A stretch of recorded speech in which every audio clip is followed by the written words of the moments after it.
Ops, wait lang. Huwag ka muna mag-scroll at syempre, magbibigay muna tayo ng ating word of the day at sagutin natin itong katanungan na to. Ang sabi dito sa ating katanungan, Jiswel Bulala is a criminology graduate. He want to take licensure examination for criminologist or yung tinatawag nating CLA or LEC.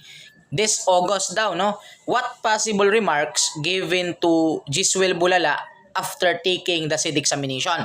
So parang ang sinasabi sa katanungan natin dito, yung concept niya, ano ba yung possible remarks daw na makukuha or maibibigay sa isang examine after mag-take na examination? Ano ba yung mga remarks na maari nating makita doon sa ating kumbaga ratings natin or sa grades natin? Ano ba yung mga possible remarks? Okay, now, letter A, pass, failed, deferred. Letter B, pass, failed, COND, conned, or conditional. Letter C, pass, deferred, or conditional. Okay, letter D, pass, failed. Okay, saan ba dyan class kapag nag-take ka ng examination? For example natin, ikaw nag-take ka ng examination. Ngayon, after mong magkuha ng examination, lumabas na yung result. Ngayon, ano yung mga possible remarks na makukuha natin? Kung napapansin nyo. Okay? So, tandaan natin class, yung may mga pass tsaka failed, okay, that is considered, i-ano na agad natin yan, considering na, kumbaga, pasok na agad siya. Yun yung hindi natin eliminate yung may pass tsaka failed. Okay, kasi alam naman natin in the first place, di ba? Pag nag-take tayo ng examination, pwedeng pumasa ka, pwedeng bumagsak ka. So, ibig sabihin, class, yung letter A, i-keep natin yan. Yung letter B, i-keep din natin yan kasi may pass tsaka failed siya. Yung letter D, i-keep din natin yan kasi may pass tsaka failed siya. Pero yung Charlie class, hindi natin i-keep. Eliminated na yung Charlie. Bakit? Pass, deferred, tsaka conditional. Wala siyang failed eh. So, ibig sabihin, ikis na yung Charlie natin. Okay? Ngayon, tatlo na lang class.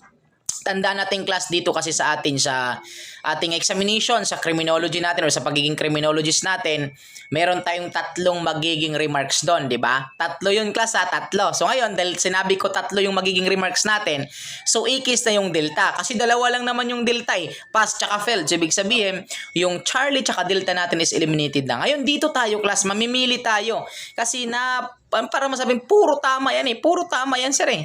Yung Alpha tsaka Bravo, parehong tama sila. Pero class, tandaan natin yung katanungan kasi natin dito is specific. Sinabi niya kasi mismo, what possible remarks? Yung remarks yung tinutukoy natin dito. Kumbaga specific yung tanong.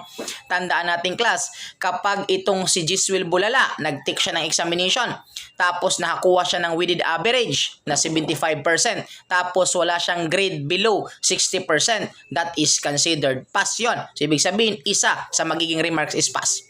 Okay? Pangalawa class, kung nagkataon na si Jiswel Bulala ay syempre masasabi nating hindi siya nakakuha ng weighted average na 75% or else nakakuha man siya ng weighted average class na 75% pero may tatlo siyang grades sa tatlong subject na below 75, ang tawag natin doon is failed.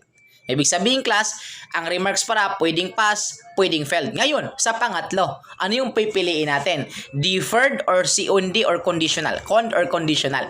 Okay? Class, tandaan natin, kapag itong si Jiswel Bulala, nung nag-take siya ng examination at after the result, yes, pagpalagay natin, nakakuha siya ng weighted average sa 75%. Pero class, meron siyang subject na which is below 60%. That is considered, tinatawag natin yung deferred. Yun yung tawag natin. Pero ang sabi sa tanong class, remarks. So specific yon. So the correct answer na makita natin doon class is the COND or conned or conditional. So the correct answer class is Bravo. Pass, failed, conned or conditional. Okay? Yan, mapapansin natin yung class. Meron yan, may tatlo lang tayo. Unang-una, yan, napapansin natin yan yung result. Makita sa baba yung remarks natin. Yan, pass. Pangalawa naman class, yan, mapapansin natin yan sa baba, yung remarks failed.